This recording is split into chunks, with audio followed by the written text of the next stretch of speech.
grasping at any straw they can to make an argument.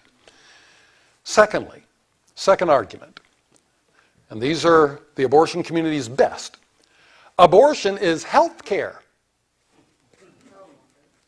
because it cures you of what? Disease?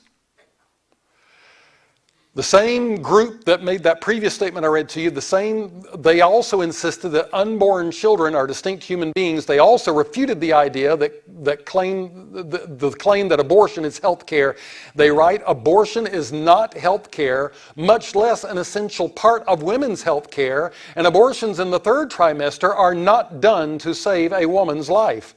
They argue that because less than 15% of OBGYNs commit abortions. Less than 15% of OBGYNs commit abortions. If that few OBGYNs commit abortions, then what are the other 85% of them just not giving valid health care? Obviously, this is not considered by the OBGYN community at large to be legitimate health care. The vast majority of abortions are done by abortion providers who don't provide any other kind of medical care for women at all. Abortion treats no disease, pregnancy is not a disease, and deliberately killing the unborn child by abortion is not health care, they wrote. Third major argument, abortion is necessary for a woman to have gender equality. Yeah. What?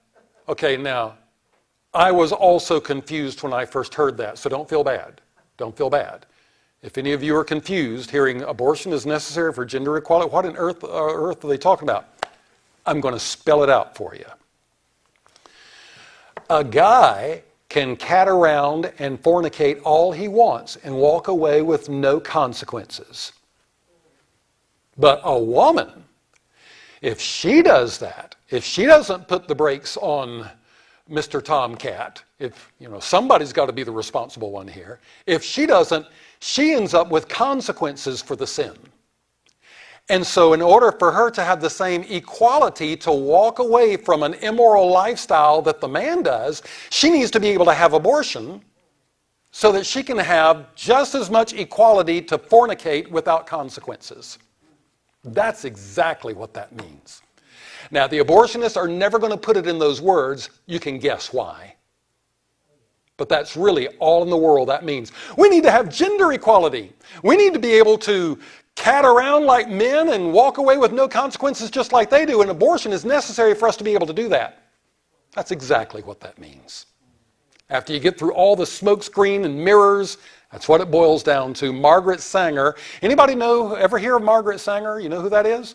And somebody tell me what Margaret Sanger, what organization she founded. Planned Parenthood. And Margaret Sanger, back in the 20s, would it surprise you to know that she believed in free love? She did. She believed in free love and abortion. Wow, funny how those two have been bedfellows for a long time, huh? And she said, and this is a quote, "No woman can call herself free until she can choose consciously whether she will or will not be a mother." Sounds just like Chelsea Clinton.